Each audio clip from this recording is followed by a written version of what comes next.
Hi guys. Hello. Welcome to episode 4 of Girls Gone Verbal. Today's episode is about the art of termination. Getting started, just a quick little icebreaker. Are you someone who likes closure, or do you prefer to move on quickly? I like closure. I think. Are we talking more like in general or like within like our place? Whatever you I think generally I do like closure, but I know that a lot of the time it's not really possible. At least not in my agency. It's not really possible to have that level of closure that I, would like to have with my client, but it is what want. it is. Yeah, I think in real life too, it's hard to always get Yeah. closure as much as you might crave it, whether you're at your agency or like in your personal life. You don't always get closure, and that's difficult for me. Although sometimes I will say I do like to move on quickly. I think sometimes I tend to avoid my feelings a little bit. So that's probably where that comes from. But when I do get closure, it does feel good. It feels helpful Mhm. to some extent. I think in our clinical at UCF RESTORES, I also prefer closure because we have a lot of people who decide just to ditch. But I think I try to have the mindset of like maybe they just decided I feel better now and they'll just cut us off. And that's okay. Oh, that happens. that's a good way to think about it. That happens. I work with first responders and veterans, and sometimes they're not very good communicators. I'm married to a firefighter paramedic, so I can Oh, see things about first responders. But that happens quite a bit, especially people who have been through a recent traumatic event. They're feeling poorly right away, but then they realize, oh, I'm resilient and I can do this and I feel fine. I don't need additional clinical support intervention. So that's sometimes the way I try to look at it when I feel like I'm being ghosted. it's like the client terminates with you before you can get the closure you want. But I know with each of our different placements, termination varies. Like Sarah, you probably do a little bit more long-term work, whereas some of us have really short interactions. So I'd like to know how our different agencies vary in their termination policies. How does everybody navigate termination at your agency? And is there like an official policy like behind how this is navigated? So, like I said, I work at Second Mile, which is an alternative schooling program for at-risk students who wouldn't normally have the opportunity to graduate from high school. So, termination is ultimately them graduating. Like that's pretty much if it's like Oh. a successful student graduates, that's like considered the termination. So that's really how that process works. Is we get them and we try to give them as many resources they need to help them succeed academically and then graduate. We do have students who do sometimes leave for different reasons, maybe the school isn't the right fit for them, but ultimately. For students who leave for other reasons, do you feel like you're missing out on the closure or the termination? For sure. Do I you feel see like it coming a little bit and talk about it? it depends on the student. We're not a behavioral school. So pretty early on in the student's career I work at their Apopka location. It's called Sheeler. So pretty early on in their journey at Sheeler, we know if there's going to be, or we can anticipate if there's going to be issues. But getting to see them through graduation is so special. So it was actually last week that we had graduation for the students, which was so special. I was so emotional the whole time because it's so many students and like all their families are there. And so it's cool to see like the hard work that they put in and also that we got to put in. So in that sense, high school graduation is the closure. And that was really cool to get to see everyone's hard work come together. So when they do leave early, that is a bit of a bummer. Yeah, So I can imagine. With our agency at Reach, we're like short-term case management at a hospital post-discharge. So people have already left the hospital by the time we start talking to them. And we only work with them for 30 days. So with our agency, we tell people up front, we're short-term case management. So we'll work together for 30 days and then I'll have to close your case. And we can keep a case open if it really needs it, if the client really needs it. But generally, we just tell them after our fourth touch point, so we've met all your goals, we've shared the resources you wanted, I'm going to go ahead and close your case. And that's the termination. We tell them up front Yeah. and we tell them at the end. And usually we don't get too much. Like, that's about as deep as it goes for us, at least my opinion. I was going to ask Sheridan, do you guys provide a resource for them if they have questions later, or do you just provide the resources that they ask for and that the attorney gives you and kind of, I hate to say like wipe your hands, but like with Reach, we'll give them our phone number at least and be like, oh, if you want to open a case again, just call us back and we'll work with you again and just provide you some more one-time resources. But I wonder, Sheridan, because you have a placement that's like in forensic social work, if that's different. So we have like a pretty comprehensive resource packet that has been actually created and refined by other interns throughout like years at the agency too. So it has a lot of different information, housing, healthcare, employment, education, a lot of different information, and the contact for those agencies as well. So I usually give my client those, and they can review it while they're in jail, or I'll mail it to them. So that's their follow-up. Like at that point when I, terminate with the client, it's their responsibility to follow up. They do also have my information to reach out to me, but most clients don't. I've never been reached out to a client by a client after the interaction with them. So I think also because, like I said, the caseloads are so hefty. Like there's a lot of clients. I think, and I'm not certain, but that's not something that I don't think we would do that. Even if they did reach out to us, like I can provide further resources, but I can't follow up with you in the same way that like case management at SALT would follow up with you, like being able to like call them consistently, help them apply to housing and for benefits and stuff. It's kind of outside of the scope of what we do at Yeah. So empower them to navigate to the take resources. that next step also. And I will tell them about different case management organizations. I tell them a lot about SALT because a lot of them are from like downtown Orlando, or that's where they stay. A lot of the clients are homeless as well. So and a lot of them know of SALT already because they know where Powerhouse is. So I'm like, SALT at Powerhouse, go there. They will help you. They can do the follow-up that you need to get the housing, to get the to apply to all of these benefits, and usually I don't know for sure. I haven't I've been able to follow up with clients because once they're kind of gone. But I think that most of the time they do find that really helpful and encouraging to have somebody, to have a case manager. Yeah, I think with terminating with clients, we all kind of encounter that in different ways. We've talked a little bit about how it varies even just within like the short-term case management that we do, and then a little bit like more long-term with more clinical placements. At least I know we talked about that earlier. Maybe we weren't recording, but we as interns and you as a supervisor, Sarah, we will all be terminating in a different sense. We'll be terminating our generalist internship, and you'll be parting ways with some interns that you have currently.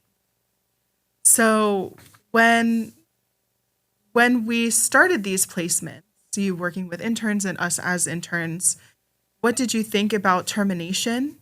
What did you think it would be like? And what do you know now about terminating with employees and interns in your agency?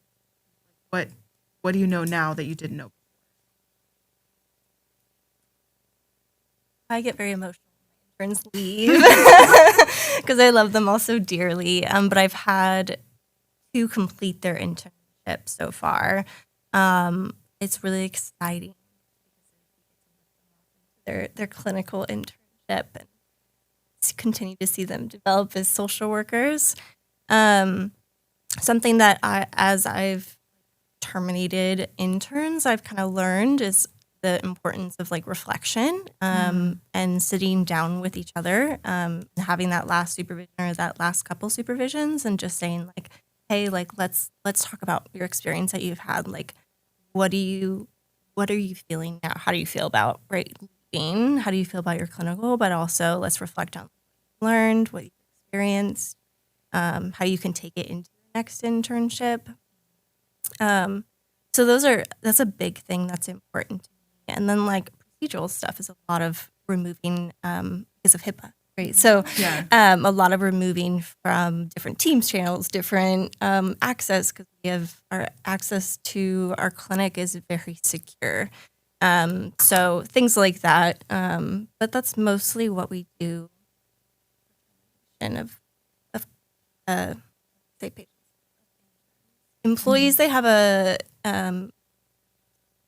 it's like a exit interview. Interesting. Well, it's like a written thing. So it's Okay. not, and I'm sure per department they change whether they do like an interview or We not. do have UCF does have an exit for every employee. There's like a checklist, right? Because Yes. you have to like, UCF's very secure. You have to like remove them from all these databases. Right. You have Yeah. to give that technology back. There may be staff shirts. Like I know you said that they'll take back my shirt. Says I don't- Polo. Department is different then. Yeah, I UCF didn't have that RESTORES experience. is We don't have as much money. Social workers strike again. Yeah. Yeah. My name's on the door. Wow. I haven't posted it yet, but it brings. Yeah, my name's on the door at the office. So when I leave, they're gonna. Yeah. Oh, that's sad. But it's something you can reflect on. Yeah. You know, that's a big impact. I had it for a year. I was there. Yeah. That's it. That's, you know, we make impacts that we don't even know as students and as supervisors. We'll talk about that later. In my experience with termination, what I thought it would be like terminating from my current agency, I thought it would be like very cut and dry. Like, so this is your last day.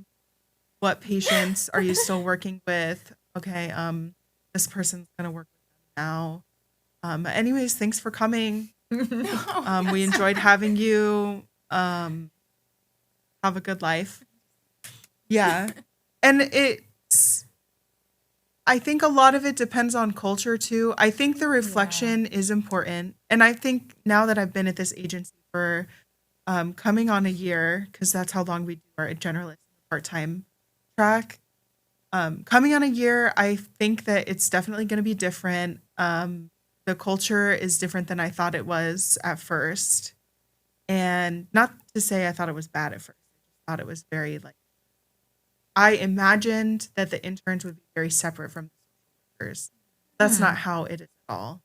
And I know my termination will entail like an evaluation. I'm probably going to have to already be done with all my cases. At least that's what I see from watching other interns leave. And something that I thought was nice is that in our last supervision with the last group of interns, not to toot my own horn, but I initiated a little like potluck action. And I think that was really conducive to like that feeling of closure on their last day. It's like to gather at supervision, share some treats, talk about our experience, like carve out the time to do that. Important. And I hope that I get to do that too when I've I actually have a question. yeah. Do you feel like the process of you wrapping up your clients before your internship, is there what does that look like as far as time wise? Do you feel any pressure? Like you got to get it done before you leave? Yes. Yeah. Yes. Yep. So everybody has a different caseload. Like your caseload depends on how many days you're in the office, how many referrals you get every day, how long it takes you to reach goals with clients. But towards the end of an intern's time, it seems like their priority is to make sure that there are not any cases left open. But they will hand a case off to another social worker if a patient is in crisis or something. But generally, if a patient just has a couple of simple goals like applying for like a reduced or a bus pass or finding a primary care physician. If we can meet those goals, we will just close the case a little bit early. But we tell the client, so I would, for instance, be like, well, my last day is next week. And they stop giving us cases like 2 weeks before the end. Nice. Okay. So that we don't have like 2 weeks start to one finish. and then finish one the week after. I don't know. I feel like if we don't take the initiative, if it's something you're interested in, like having a gathering or like a time of reflection, don't take that initiative depending on your agency, it may never happen. It might feel like you don't get closure, but like it's possible. You can do something about it, you know? So I just thought about how like that, how our time there becomes part of our identity in a way, because we're spending a whole year in this environment with certain people doing certain things, like a job, right? We have like a job title. Yeah. It is a job, right? Like we are like shadowing somebody who's doing the job, but we're also like helping. We're doing the job. We're in a work office. We're interacting with people. That can be. I mean, I might be someone who like takes on identity. Part of my identity becomes like, you know, some people say like third spaces. It's not a third space, but a space that we're taking up. And now I would say we're it gonna, is a little bit of a third space. you know, we have a whole different life there, a whole like Yeah. thing that we're doing for hours and hours every week for an extended period of time. That feels weird to like leave, to just leave that. And Yeah. The Goodbyes are connections with hard the for me. clients, too. Yeah. Some I've seen for months. yeah. Yeah, it's On the client side of things, I know Sarah, you work with veterans and first responders, people that experience a lot of trauma, who might also have trust issues with mental health professionals, like military and first responders, law enforcement. Officer culture is very different from like the civilian population. In trauma-informed settings, like the ones that you work in, what are some good practices for ending the therapeutic relationship? There's a lot of different things that we do. For them, it depends on the program that they're doing. So we have 3 different types of treatment, and it could just be one session. And that still has like a bit of like termination in it, because we do a 2-week follow-up, and we're following up with them and making sure, like, do you need resources? Do you need to become a patient with us? Especially when a critical incident happens where there's a trauma, they're having a hard time with it. They'll do a single session, and then 2 weeks later, we can see, are you still having a hard time? Maybe we should do some testing for PTSD, and then if we do, then we can do the treatment. But for outpatient and intensive outpatient, we tend to do something called relapse prevention, where we teach them a lot of skills, but we also make sure they understand and know when it's time, if and when it's time to come back, when they might need support again. A lot of times they don't need to come back because they've learned these skills, and they can take that and use them for the next time something like this happens. But we want to make sure that if they are seeing some of those symptoms coming back, that they know what to do. So sometimes we do just like sessions where we're like, okay, let's just follow up and see how you're doing. Where we have a 3-month follow-up and a 6-month follow-up. So after they discharge, schedule those appointments. That way we know, are you doing well? Do you need to do some sessions to help review those skills that you learned? Because a big portion of our treatment is skills-based, behavioral-based. And then... Based on that, like we'll do like sleep hygiene, anger management. So there are like little skill groups that they can rely on later. Another big thing about the treatment is that it is like trauma management therapy. Like the office doesn't do like traditional talk therapy, which is considered like a supportive therapy. Ours is like research based, it's time segmented, it has like there's scripts you're going through, and there's certain things that you Like Sarah does a lot of like crisis management when she's starting it. And then they're doing like 8 weeks, 12 weeks, specific treatment. And then at the end, they're talking about what else do you need? One of the things that I've talked about with other professionals there is that maybe their PTSD treatment symptoms are gone, but once those symptoms are gone, there could be new problems that arise. Like now, maybe you need marriage counseling because you were an asshole to your wife for the last 2 years, and your wife's about to divorce you. So now you don't have PTSD anymore, but your wife still wants to divorce you. So now you got to go to couples counseling, or you're going to go to maybe a different type of therapy that would help you with. Sometimes it's just they want to talk to someone, and that's not what we do. So that's out of our scope of practice. You help them like get out of the weeds. And it sounds like you guys do, it's not, maybe, I'm sure you do safety planning, but the way you talked about how sometimes you will follow up with them and see if they need to revisit the skills, like that's, I would consider that like a form of safety planning, like kind of a backup, a layer of insurance, if you will, like so people know they can come back. Yeah. If they need We do it for a lot of different reasons. One, we do it for research, so that we can show people that it works and it continues to work. Like 6 months later, they're still don't have or meet the criteria for PTSD. Okay. Another reason is the supportive aspect and making sure that they know they have someone to connect with.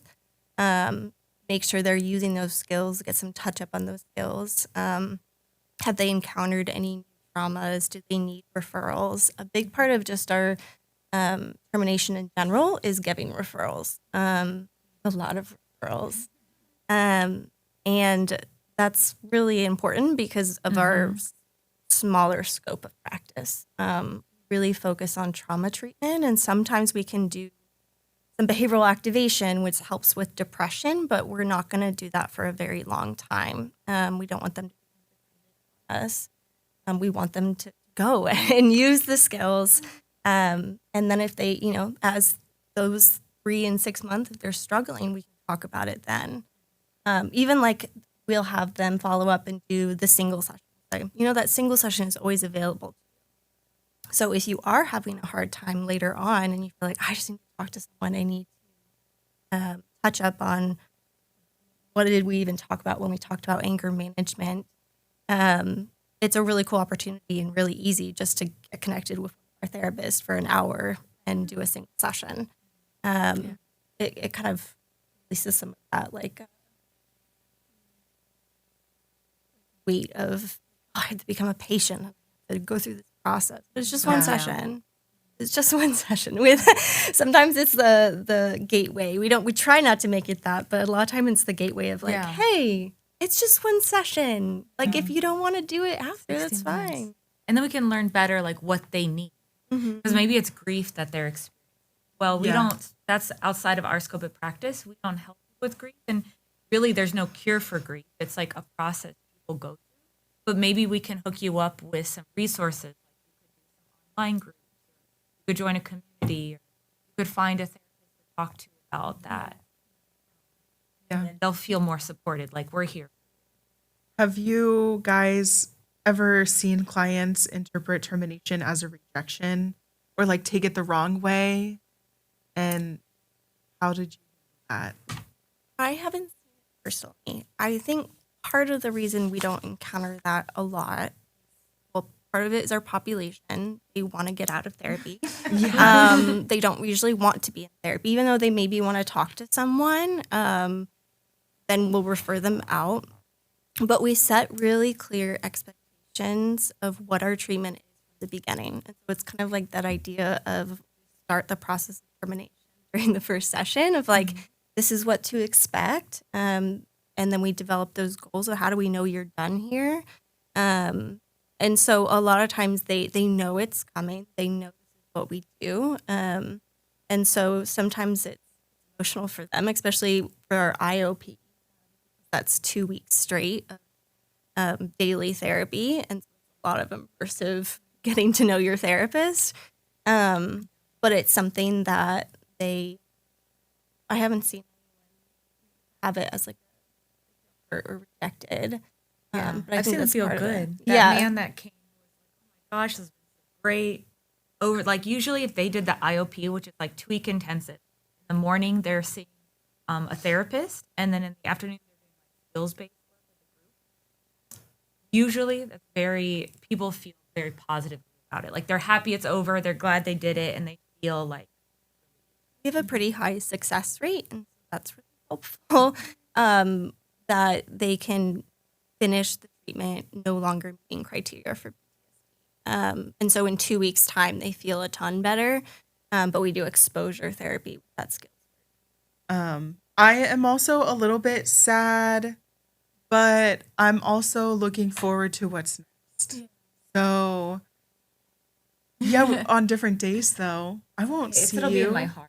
I'll see your notes maybe in the system. I'll be like, "Ooh, Carolyn, aw." Okay, we have the We podcast. like leave a sticky note on the desk like yesterday. But yeah, I think I'll be sad. I think I've made a lot of good professional relationships, and I think just the nature of the work that we do, it's hard to not also build some kind of personal relationship with the people that you work with, and with me, not so much clients. But I think it will be sad to leave the coworkers at my internship. And I am not always the person, which I am trying to work on. Like one of the things I want to develop, I'm not always the person to keep in touch with people after our professional relationship ends. But that's my goal with termination is like from what our PowerPoint said, it seems like things need to be a little bit cut and dry. But I think in terms of the professional relationship, I want to try to keep some of it going. I feel like I love that we're having this conversation. I feel like we talk all about termination with the client, but not really about like us terminating with the agency. And I had like a metaphor in my head.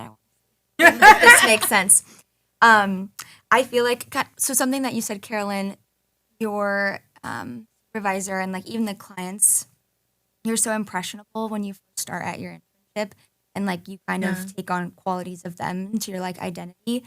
So it almost feels like, bear with me, we're like blank canvases, and I'm cooking over here. And your supervisor, whether it's intentional or not, is, the brushstrokes of their work.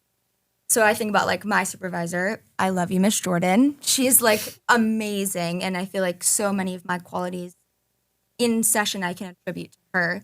And then even interactions with the clients, whether it is intentional or not, like a splash of red here or maybe some blue here on accident.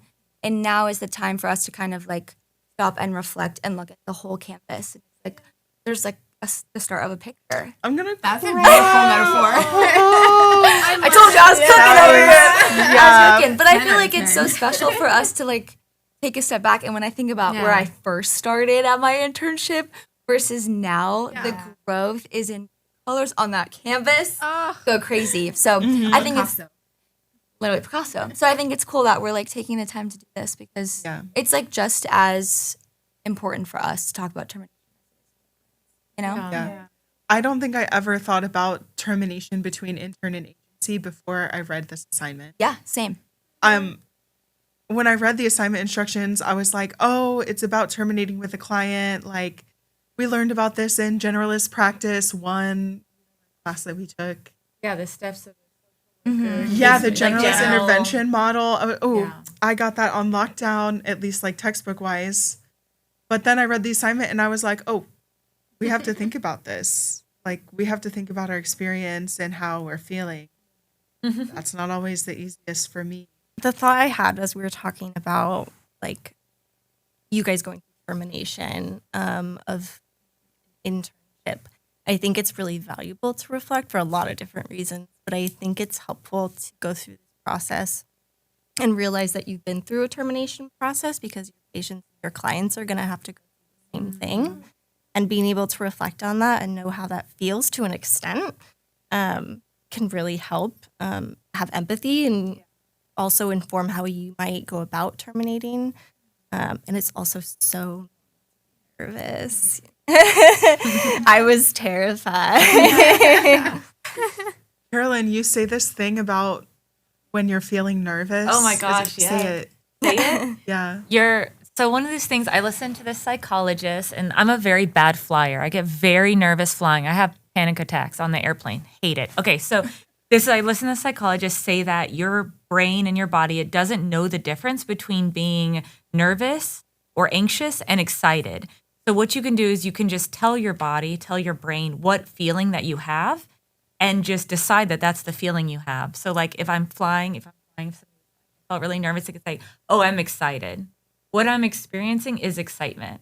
And then I tell a lot of my friends that, and then they start saying it to me. They're like, I'm really excited. Yeah. Or like another good one you said too was about fermentation. The pickles? We're just pickles. Like, oh wait, this is actually think kind I've of heard that adjacent. one. This is I don't adjacent know. to Emily's metaphor. All these metaphors. Pickles and painting, We guys. start out as cucumbers. They put us in the jar. We've been fermenting all year, and we're gonna come out a delicious pickle. Wait, I love that so much. That's so love cute. These hard times in life, we're just fermenting. We're just Just fermenting. fermenting. I love that. Just fermenting. It's an important part of the human process.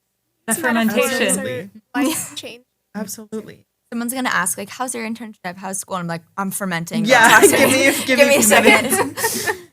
And I think too during internship, like yes, we're fermenting, but it's easy to think that you haven't made any meaningful contributions. Like I know I catch myself thinking like, oh, I'm just an intern, Oh, no. you know. But we do make an impact.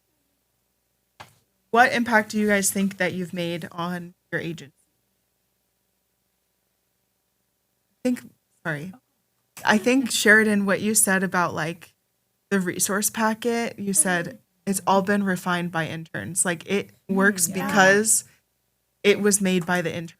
You really cooked it up. Is that what they say, the young people? Hooked it up. You really cooked it up in our forensic social work class. Yeah? Oh, Yeah. thank you. Oh, you I cooked. love You that. cooked. Served. Fire. You served I it. served. I like cooked it She up. should know. I think she's the youngest. You would think Yeah. I do. Yeah, I What can do they confirm say? it is cooked. Yeah. It's cooked. That's so funny. Oh, Or yeah. eight. Oh yeah. Mhm. I is it? This? I Yeah. love that class, that forensic social work class. Like, Help. I was thinking about like helpers helping helpers. So one thing I love about UCF stores is that they help the helpers in society, and I hope that our clients would be like veterans, first responders, active military, law enforcement, and I would hope that they feel that there's people out there that understand and support their mental health, and that we're destigmatizing this mental health as being important. Like physical health is important, but your mental health is also important, and that there's people that support you and care about your success. I think I have like one patient who we call them patients, psychologist. But I have one patient. I don't get like a lot of feedback. My main role is doing screenings with patients or calling. I've started to see patients. I'm registered now. But I think a big part of what we do is instilling hope, and that we're in their corner, like you all said.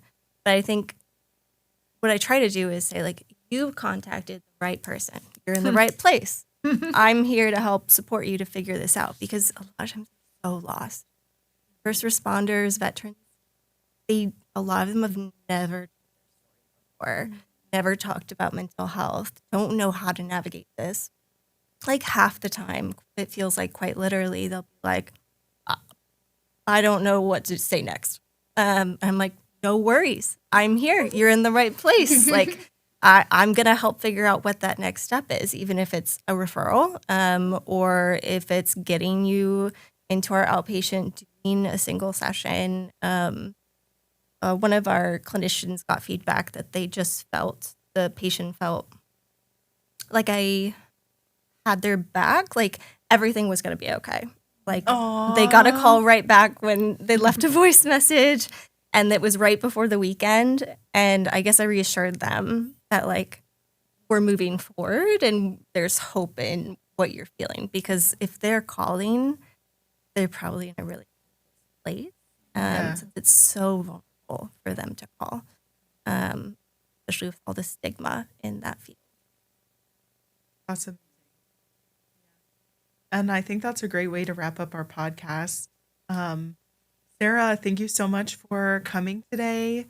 We really appreciated the insight that you added to this conversation about termination. Thank you. And thank you for listening. Bye, guys.